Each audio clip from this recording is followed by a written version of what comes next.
Yamile Saied Mendez is a football-obsessed Argentine-American.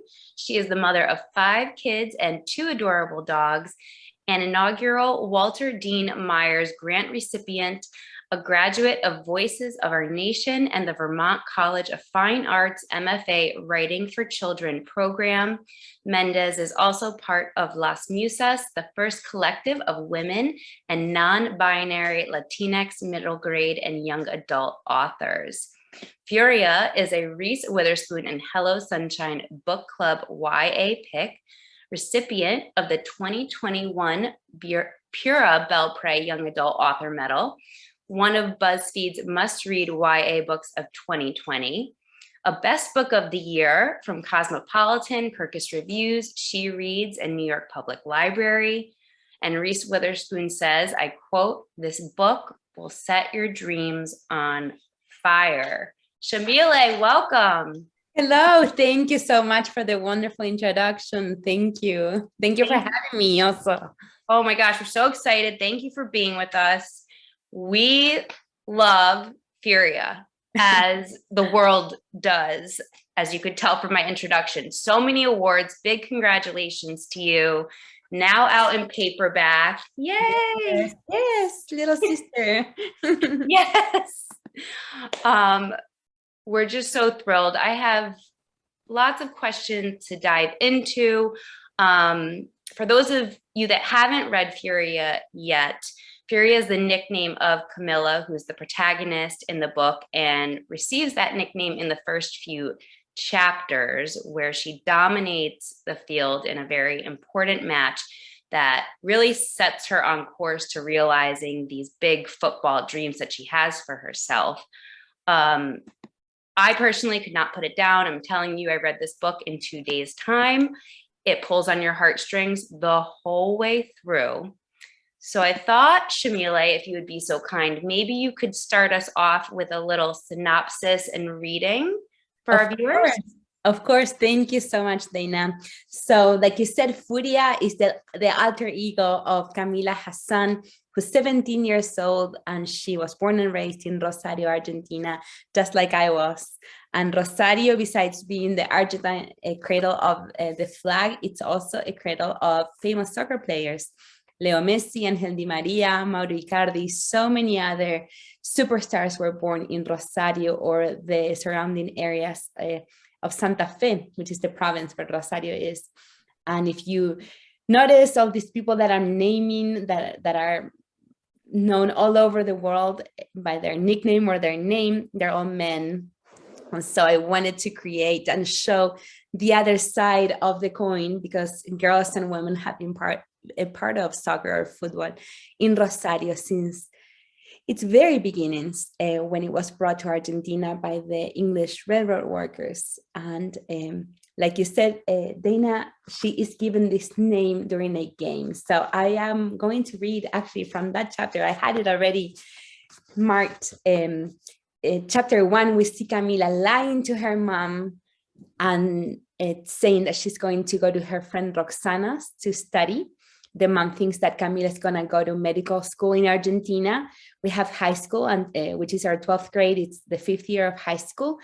And in our university, we don't do general classes. You just go straight into the specialty that you are going to study for many years. So the mom thinks that she's doing the pre-classes to go into med school, but in fact, she is playing soccer with the girl team.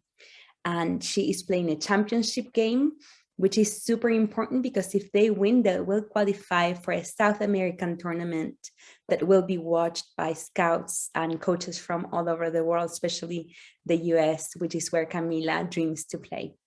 And so I will read from that chapter. She just arrived at the field and she's running late.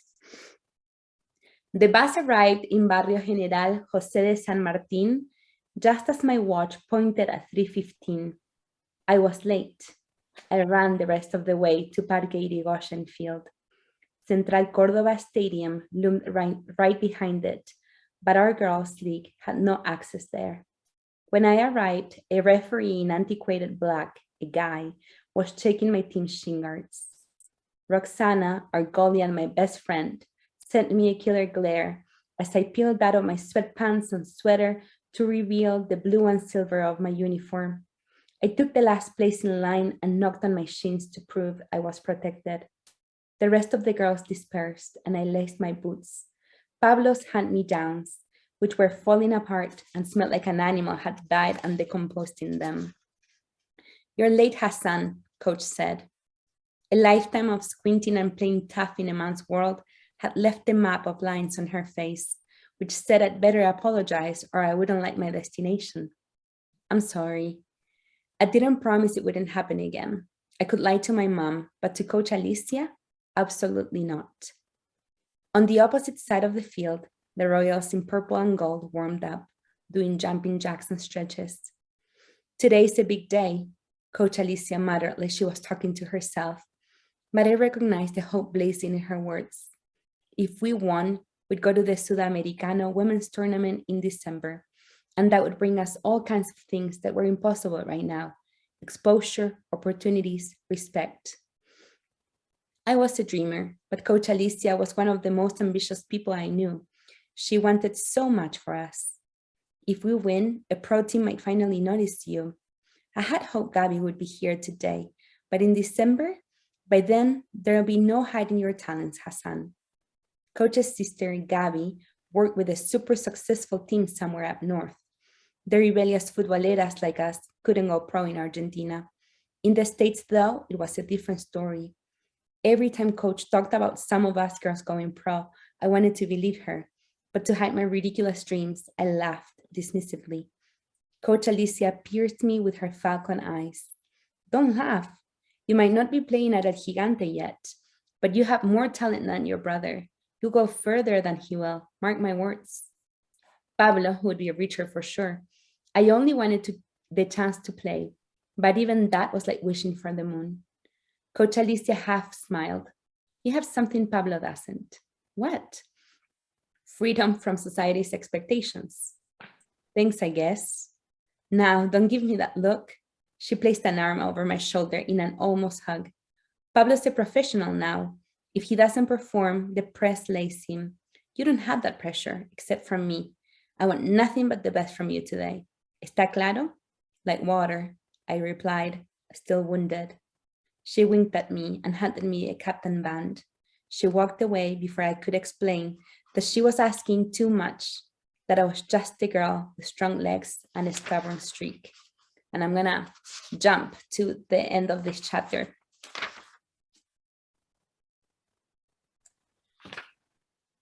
During the second half, the Royals number 4 and I battled for a high ball right in the box. Pain shook my teeth and sent me to the ground. And when I heard their shrill whistle, I registered that the girl had elbowed me in my mouth. While the Royals and my team swarmed around the ref, I recovered, taking deep breaths, making sure my teeth were still firmly attached. "Are you okay?" Shael asked. I swallowed the taste of blood and wiped my mouth with the back of my hand, hoping none of it had dripped on my uniform.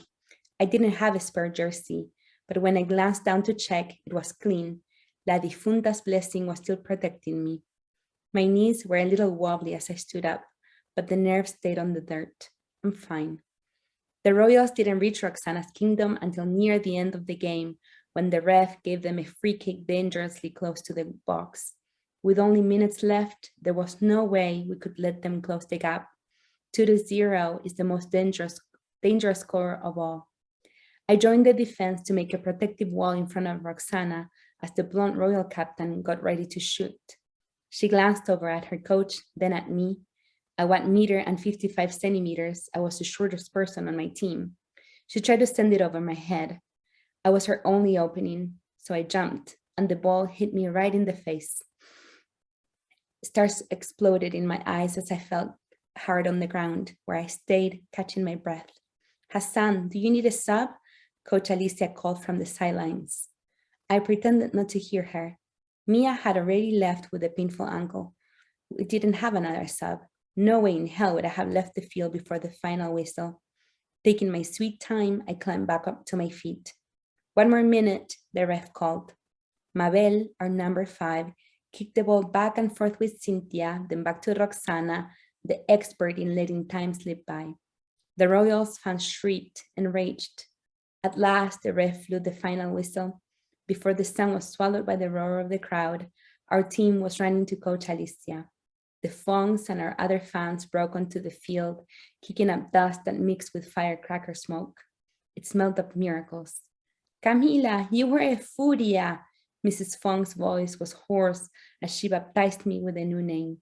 Furia, Furia, my team chanted like a spell. That part of me that had been set free during the game stretched her wings and howled at the sun. That last line that you just read about being set free, I have underlined in the book, because I feel like at times in our lives, growing up or in our adult life, you do have those moments where you feel like your soul is set free. And that's the moment where you've worked and let yourself really just put yourself out there and leave it all out on the field, right? Yes. Yes. And it's such a pivotal moment for her when she embraces this other person that she is on the field. And that's what guides her until the end, until she can become one with Furia and not separate Camila and Furia anymore. And even then, they just won this amazing game. She has to keep herself grounded because she has resistance at home. She has a family that she loves and wants to uphold the respect of the family. But then she has this burning passion inside of her. And it's this continuous sort of tug and pull that you beautifully weave throughout the book. I mean, you can really feel Camila's angst and her passion the whole way through. Yes. And I think every girl and a woman or person who has to do what they're expected can identify with that, because it has happened to me in different situations. And to become a writer, for example, it's not the most profitable job in the world. But if you have that fire inside you to do something that you're passionate about, you have to, it's a constant tug of war to see what takes your time and attention. Yeah, and following your heart, really. I love all of the talk of soccer that's woven throughout the book, but what I truly fell in love with was your characters. For you, when you're writing, or I don't know if it's the same for every book, but for Furia, what came first? Was it the plot and the storyline, or was it these characters that you felt you had to bring to life? I am definitely a character-driven author. So for me, it's always the people. In fact, I can never conceive the full story until I know their names. And with Camila, even until I knew what her nickname was.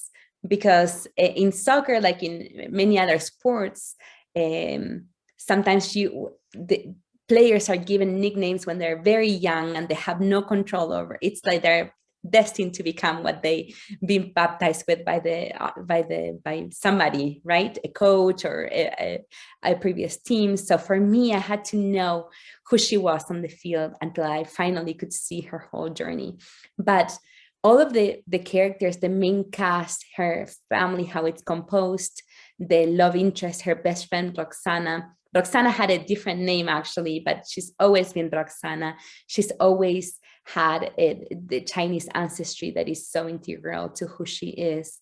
And so for me, it's always been the characters first, and then getting to know them, I got to know what the story was.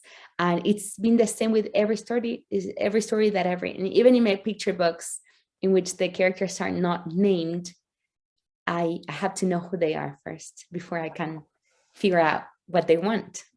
So where does the spark come from, the inspiration for the characters? Is it someone that you know or see on the street, or is it a dream?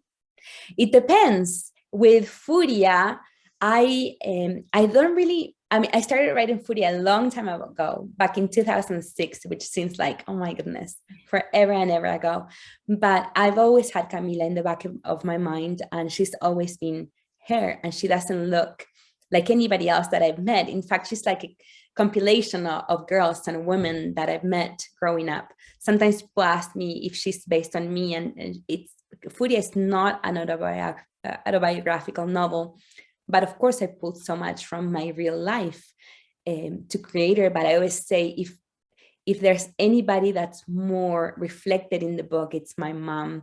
And she did not become, a soccer player, but she had big dreams for her children, for me and my siblings, and so I try to pour a lot of those qualities into Furia, into Camila. And the other characters are just, for example, Diego is actually a collage of 3 boys from my barrio that made it big and became superstars, and one of them was actually called Diego. But I remember one of them was a couple of years older, and then the other 2 were a little younger than me. One of them played with my brother in the baby league, and they call them the baby league until they're teenagers, so that's what it's called. Okay, interesting.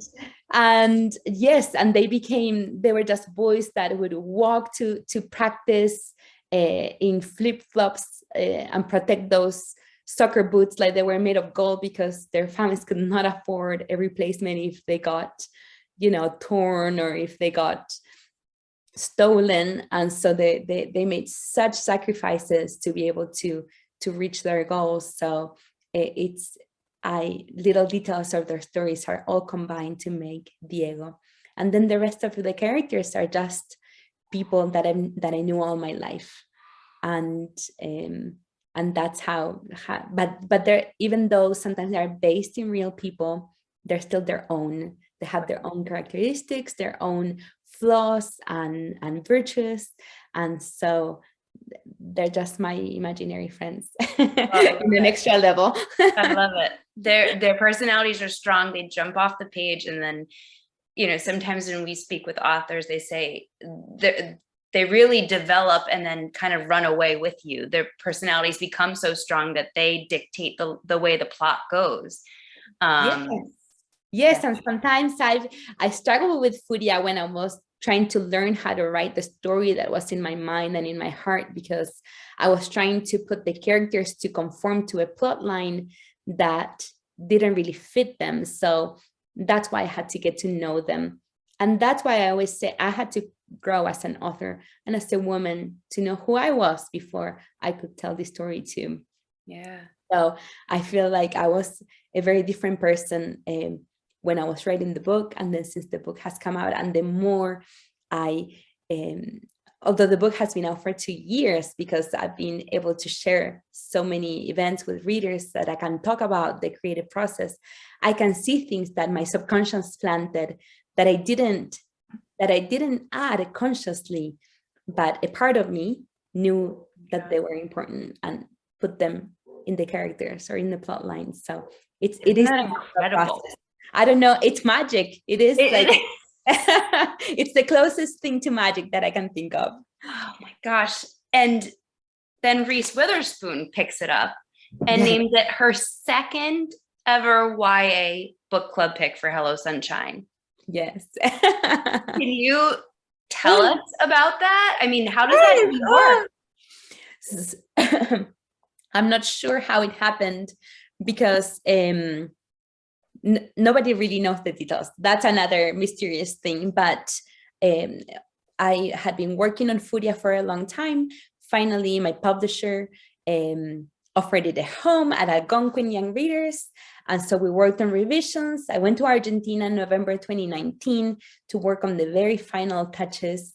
And so books are finished a long time before they come out, because they have to be designed.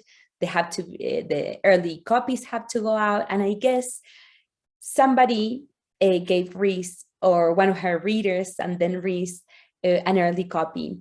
And so I had another book that came out in 2020, On This Magic Shores, the middle grade. And the day that On This Magic Shores came out, June 9th, my Algonquin editor, Elise Howard, asked me to meet her for a Zoom. And I thought we were going to talk about perhaps pushing the publication date, because it was early pandemic. we knew that the tour would have to be canceled, and so many plans were falling apart. Nobody knew what was going to happen with the book, and I was just heartbroken because these two books that came out were so special to me. Every book is special, but On These Magic Shores was dedicated to my mom, who passed away a few years right after I finished writing that book, and then Furia is such a big part of my heart. And so I was devastated that the world was in flames just when these two books were coming out. And then during that Zoom meeting, when I thought I didn't even have an idea of what we were going to talk about, I see all these strange people pop out. And then I'm told that Reese Witherspoon chose it for the book club, which didn't even exist at that point, because the first book club was announced in August. Furia was slated to come out September 29th, so it was pushed up 2 weeks so that it would coincide with Hispanic and Latina Heritage Month, and so that it could be announced as a Reese book club pick. And so it all happened so quickly, and there were so many wonderful books coming out in 2020, specifically on that day. I mean, I can think Legend Born, Grown, Lilian Rivera's Never Look Back, so many books from big publishing houses. And I thought, oh, my little book's gonna be lost in this sea of amazingness. And it was such the boost that we needed to take it to more readers' hands and put it in the radar of more people. And so that was such a blessing. And that was one of those bucket list items that I could have never put it in a bucket list because that book club didn't even exist until I found out the news. Then I had to keep it quiet from June until September. So sometimes, and then during the call, I'm trying to be super professional with all these people, and my agent was like just beaming. And so we hung up, and I told my family, and they had no idea what that meant. And then that night, it kind of dawned on me what it meant. I couldn't sleep for 3 nights because I was like, oh, yeah, it was like winning the lottery. And so it's been fantastic. And I've been so grateful for the support. And I will say that to celebrate the release of the paperback, even though Furia is one of the earliest picks, like you said, only the second one, on the Reese app, there is a deleted scene that they included to share with readers to celebrate the paperback release. So I invite you all to go on my Instagram. I have the link in my bio, or go to the Reese Witherspoon app, and you can read Untitled Chapter 10, which is when Camila and Diego go on that date. But it was very, very different before. Really? Yes. I know what I'm doing when we get off of Zoom. That's exciting. So it's been an amazing journey, and then connecting with the other authors. I had during this tour, I had a wonderful conversation with Laura Taylor Namey, who was the 4th pick, and we were just for a Cuban Girl's Guide to TM Tomorrow, and we were just saying how when she found out that she had been chosen, it had been just a few days after Furia had been announced, and she was speechless to think that another Latina would be chosen so soon, because sometimes we're told, like there can only be one. And so, and even though she was just thrilled for me, because my agent has a saying that the tide makes all the ships rise, and it's true. The good news for one Latina author really benefit everybody. But it was just an amazing, wonderful thing to know that there could be more than one, and it was just, it has been really an incredible thing. It's fantastic. It's inspiring, and not at all surprised that Furia was chosen. Camila was not going to let herself. No, she was pulling some strings in the background. Yes. And the cover art, I mean, did you have a say in that? How, I mean, it's absolutely stunning. It's really so gorgeous. So as you might have heard, authors, we don't have a lot of say on title even, or book art, cover art, but I have been very blessed by the cover gods and the title gods, because Furia said Furia.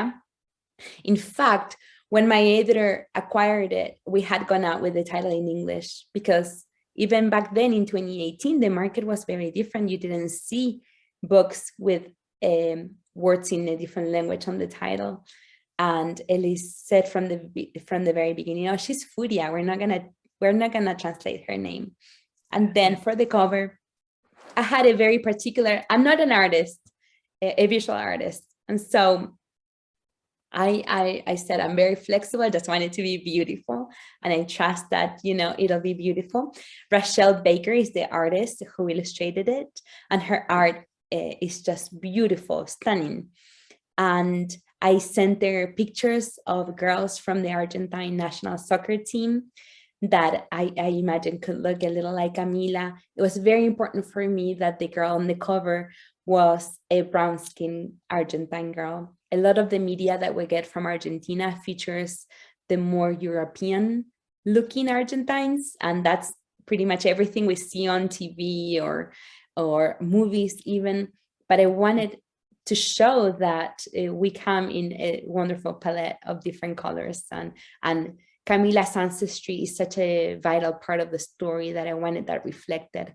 So I sent pictures of my nieces from Argentina, girls that I knew from real life, high school friends, and Rachelle combined them all. And when I saw a pencil sketch, it looked very, very similar.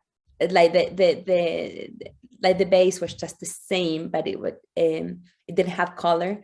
But her piercing gaze, I was like, she was looking straight into my soul. Mona Lisa, she follows you everywhere. It's very like, it's just who she is in the pages. Yes, that's who she is. Captured it perfectly. Oh, I couldn't have designed it better. And I'm so grateful that we got to keep the original cover for the paperback, because it's such a, actually that's who she is. So I'm very glad that she's front and center. Really, and the more we talk, the more it just feels like it was just something that was meant to be. It had to come to life. So the story is set in Argentina, which is your home where you grew up. Did you always know that the story was going to take place there? That's obviously a special place for you. Yes, definitely. When I started writing Furia, I hadn't been back in Argentina for 7 years. At that point, my parents and my siblings lived in the United States, and I had 4 little kids. It was very difficult and expensive for me to travel. And so the years go by so fast. And one day I blinked and I realized that I hadn't been home in so long, and I was so horribly homesick. And the word homesick really describes what it feels like sometimes, like a physical pain. And I couldn't go home. And so I wrote my home, my virtual Rosario when my kids were taking their naps, or after they'd gone to bed at night. And through the years, when I was trying to find an agent and then an editor, and I would hear wonderful commentary on their writing and the story, but I would be told, or I would get the suggestion, why don't you change the setting to the United States? And I could never consider that, because even though you find a lot of similar stories to Camila's in the United States, soccer being such a powerhouse, the women's soccer team, the American women's soccer team being such a powerhouse in this country, and with all the opportunities that girls have in this country that are just non-existent in Latin America, it would have been a very different story. Camila's journey would have been very different. And that's just not the story that I had in my heart. I wanted to show that there are thousands of Furias in Rosario that we never see in the media. We don't hear about their multi-million-dollar deals when they sign for a club. But that was the case when I was writing it. In fact, in that chapter that I read, Camila mentions that soccer is not a professional sport in Argentina. And actually, when I was working through the very last revisions of Furia, soccer became professional in Argentina in 2018, which was awesome. And so I told my editor, I'm not going to change it. I'm just going to have it firmly planted in 2017, right before that changed. Because I mean, that changed on paper, but there's still such a long ways to go for girls soccer in Argentina. But the good thing is that after soccer became a professional sport for women that had the support of the Argentine Federation, Argentina qualified for the World Cup. Our men's team has played in every single World Cup since the first one in 1930. And the women's team has appeared, there was one in Mexico in the 70s that the women who are elderly women now, one of them is called Nora, and they played this amazing game against England. But I didn't know their names when I was growing up. Nobody knew their names. We're just learning their stories because of social media and how our world has changed. Now we have more access to these women who are part of the national soccer team. And so I was just thrilled, even though Argentina in France 2019 didn't make it past the first round. They played an incredible game against Scotland when they tied 3-3, which is the inspiration for the tournament game that Camila plays at the end of the book. Yeah. And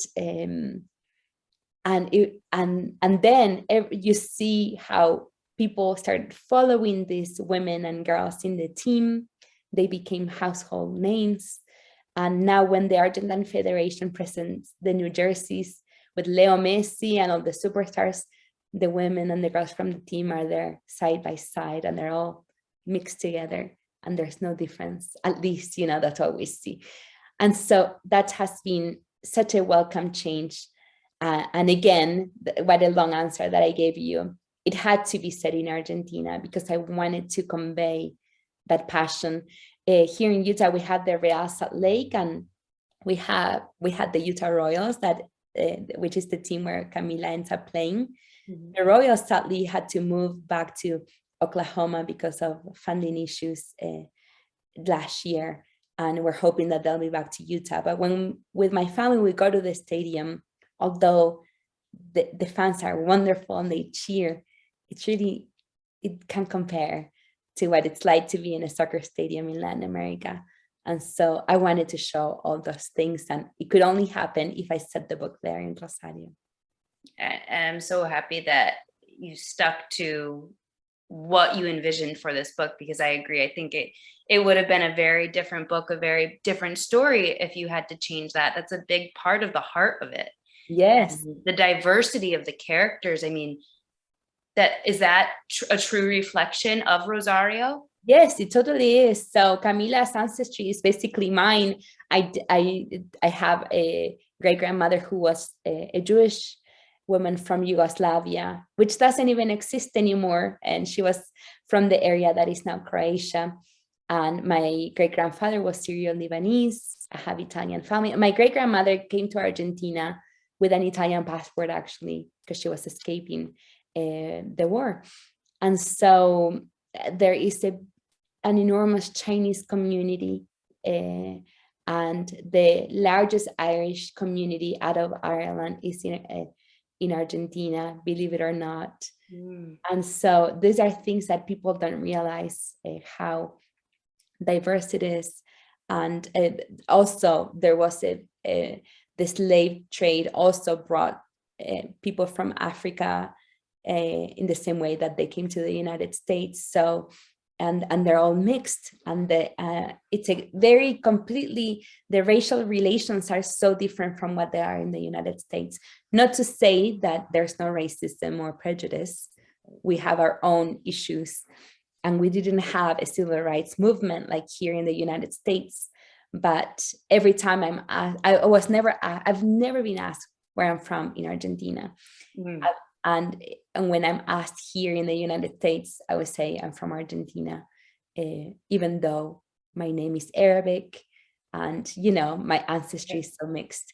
And so yes, it is extremely diverse. It is a true melting pot, and it's a very rich culture, and I wanted to show all of that.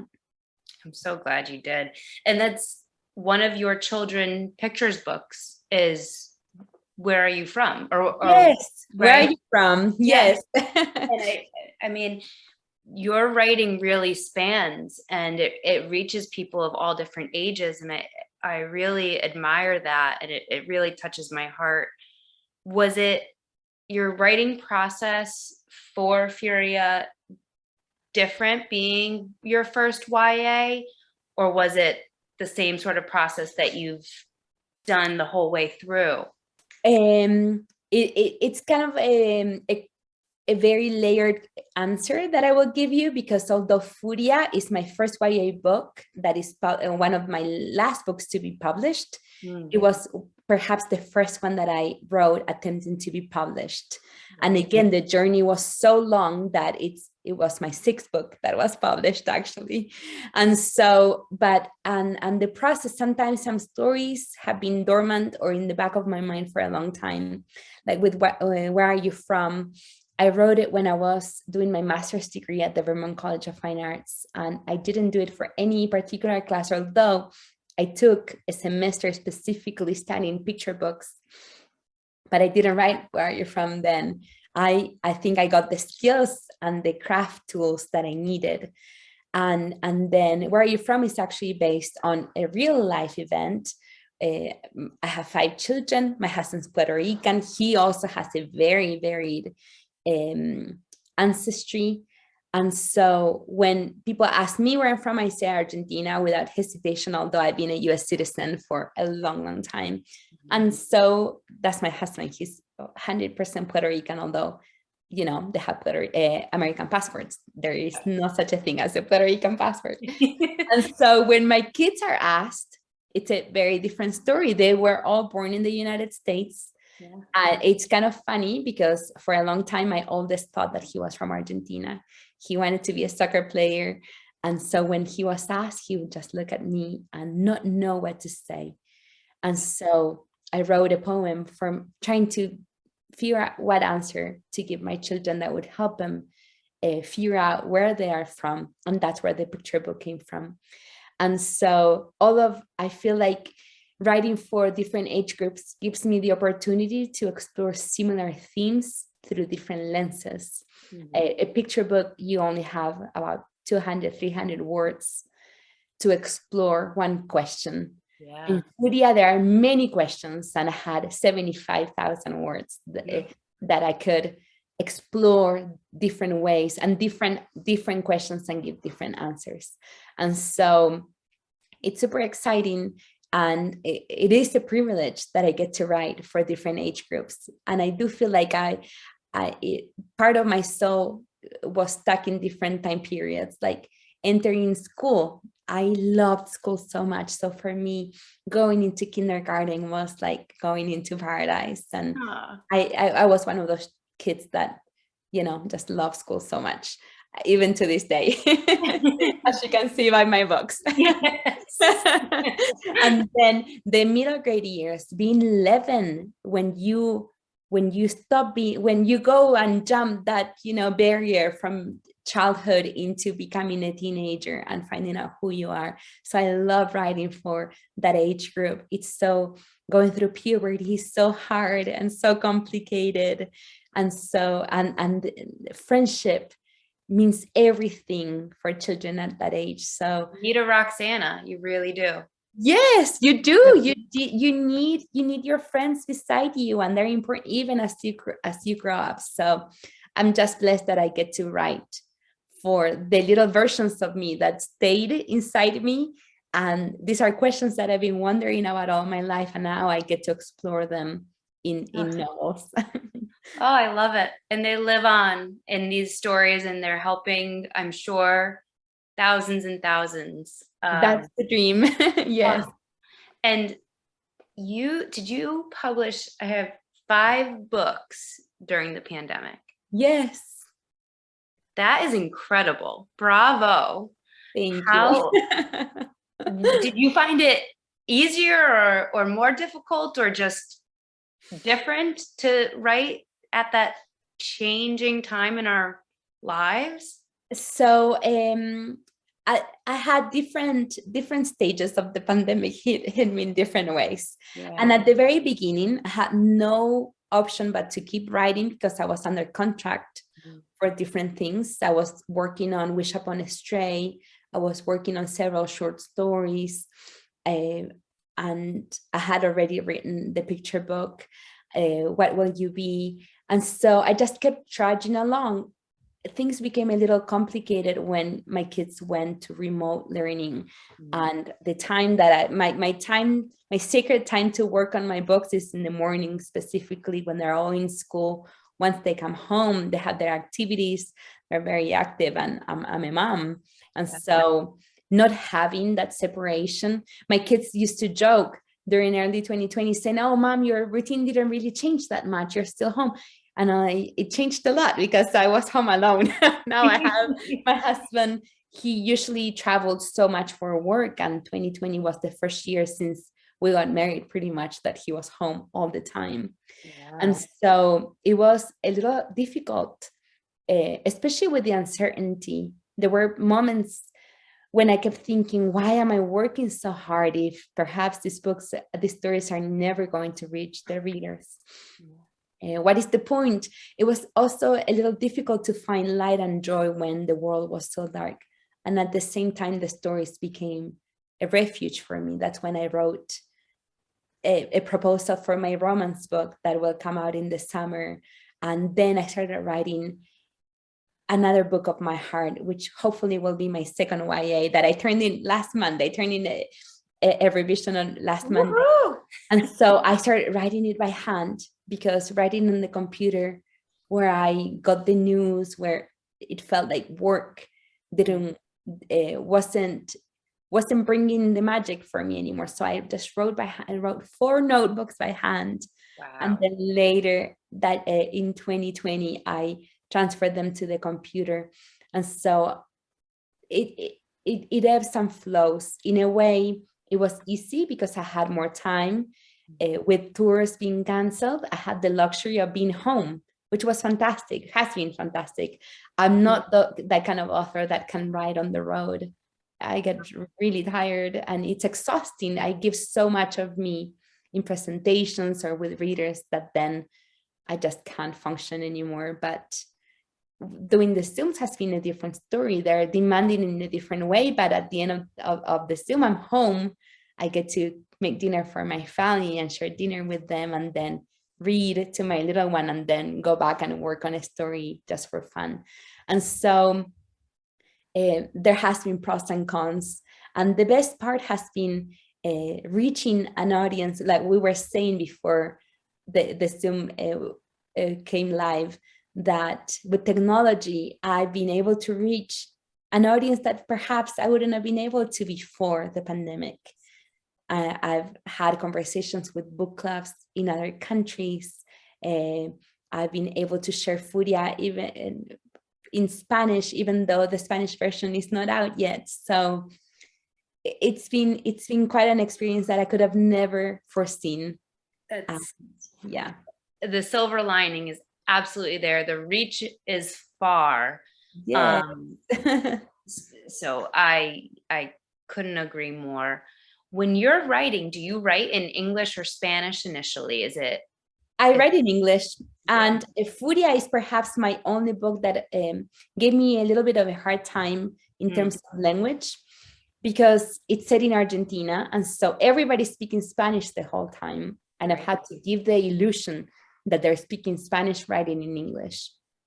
And sometimes the characters are very loud in my mind, speaking Spanish, or except for the occasional phrase in Italian or Portuguese, but it's basically all in Spanish except for the end.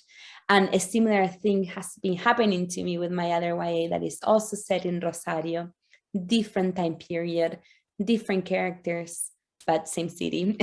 and so that presented a different set of challenges, because once again, I I had to translate in my mind a lot, which is something I never do with my books that are set in the US. Yeah. Because even if English is the second language for some of them, like in Wish Upon a Stray, my characters come from Argentina and my character has a hard time learning English. Mhm. I went through that experience myself, so I could portray it and show the reader what it felt like, which Yeah. is very different when they're just speaking a different language. So what I did was read a lot in Spanish to get that musicality, to get the sentence structure. And then I read a lot of authors who do the same thing that I was trying to do. Carolina de Robertis is from Uruguay, and she writes historical fiction set in Uruguay and Argentina. And so she's one of my mentor authors, because her books show what I'm trying to do, right? Show the book in English and give the whole time giving that illusion that it's in Spanish.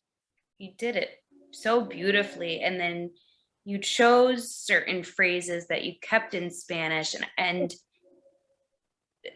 not speaking Spanish myself, it still comes through. It's still, you still feel what the characters are saying and what they're portraying. And it's like, you couldn't even, you couldn't put that in English, because I feel like it wouldn't have done it justice in the passion behind whatever was being said or done at that moment. Exactly. And that's why I kept some things in Spanish. They're untranslatable. And so I was just trusting the reader that they would get it, instead of adding a translation, like sometimes it's done. I just wanted to trust my reader that they would get it. Furia is just a book I love. That I will reread again and again. Thank you. That means the world to me. I really mean it. There's a part, I want to read it quickly. I wrote it down towards the end of the book, where Camila says, I fight for every ball, and although, is that it? Yes, I fight for every ball, and although I don't always win, no one can say I hold back. I leave my soul on the pitch. I relish what my body can do, appreciate its unorthodox beauty. The eyes of the crowd are on me, and I feel like a goddess. That hit me. That stuck with me, because I feel like we sort of have that choice every day of our lives. You can go out on the pitch of life and you can leave it all out there. You can leave your soul out there, or maybe you're scared, or there's someone putting you down, or life is pushing back at you, but you are always in control. Exactly. It is your life. And Camila so beautifully says it right there. Thank you. Thanks. And, sometimes when I see a quote online, it hits me, because I really don't know where those words came from. I know I wrote them. Deep in your soul. there is a part in the book that Camila says she's a medium for her ancestresses, and that's how I felt a lot of the times when I was writing. My favorite, I just, writing sometimes is hard, and I have to sit and make myself get to my daily word count, but there are some magical moments that I'm in the zone. If you've seen the movie Soul, when the musician gets into the zone and your mind goes somewhere that's over, no time, that's what I shoot for. I don't get it every time. Those moments are sometimes very fleeting, but I love to feel that I'm in the zone, that I'm just channeling something that I couldn't have conjured myself. In fact, a couple of weeks ago, my daughter was at a cheer competition in Atlanta, and I was under deadline to finish this other YA that I just turned in. And I had been struggling with it because I could not figure out something about the ending. And it kept me up at night.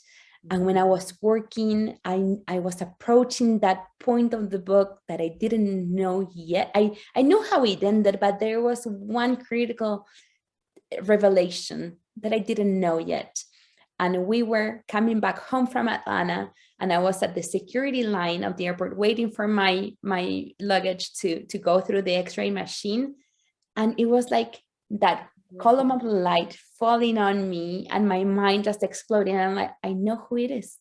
I know who's telling the story. Oh my gosh.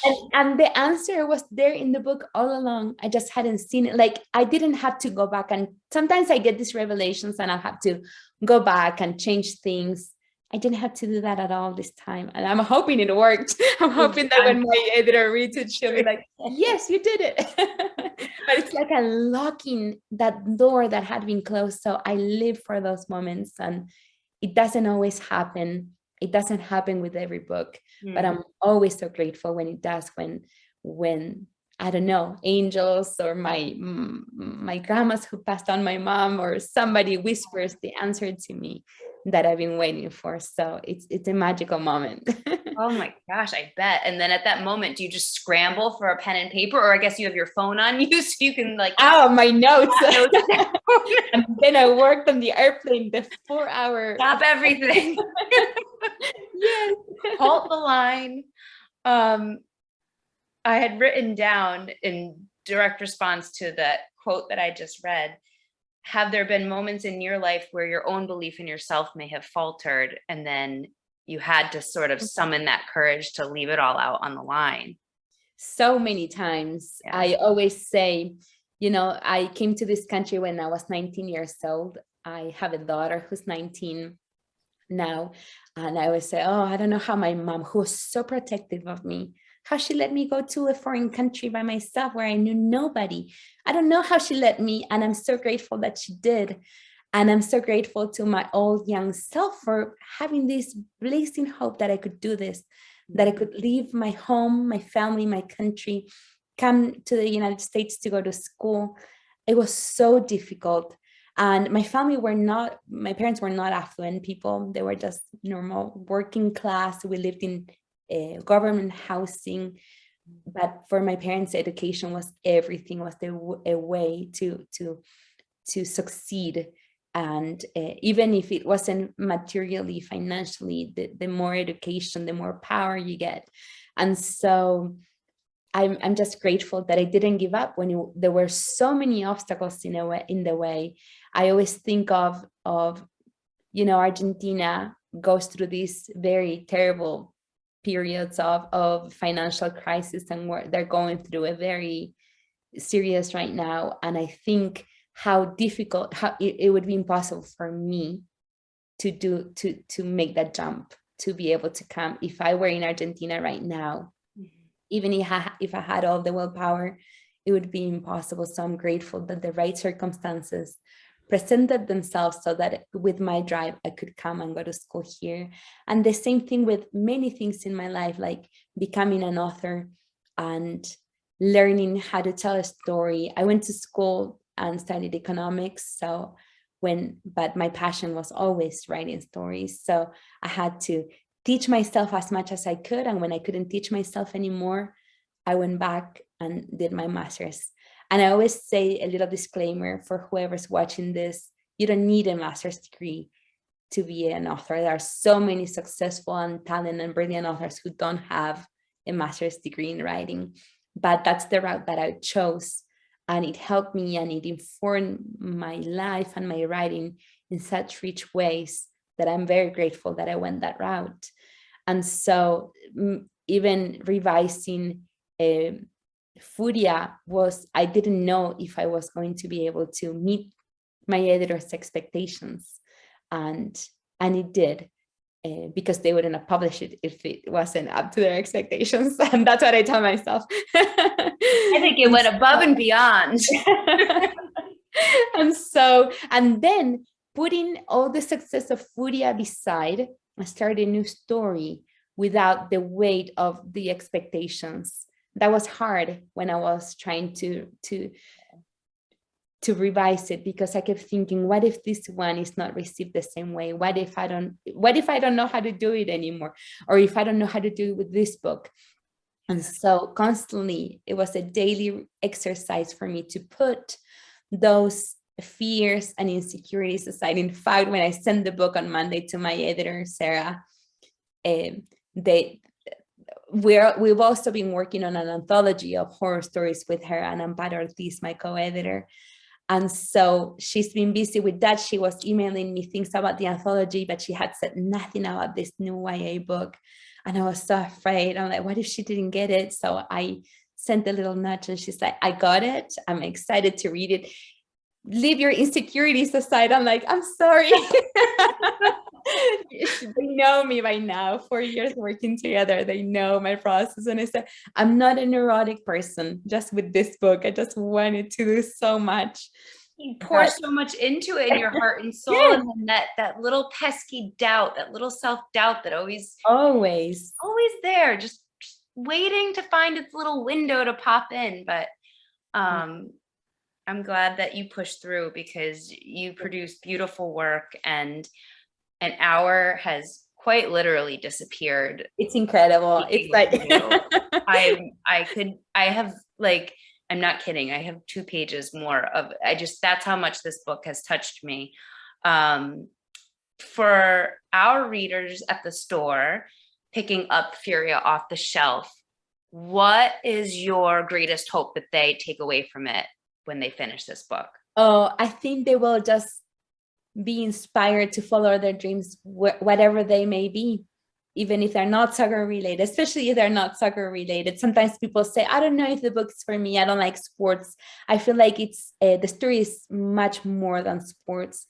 Soccer is the vehicle that Camila uses to fulfill her dreams. And I hope that each reader finds their own journey to find fulfillment in their life, whatever those dreams may be. I hope that they will share it with young readers, young girls who don't know what they can become. I feel like if children and young people, when they don't see examples of, a Latina author, a Latina successful player, a Latina bookseller, how are they going to become what they can't see?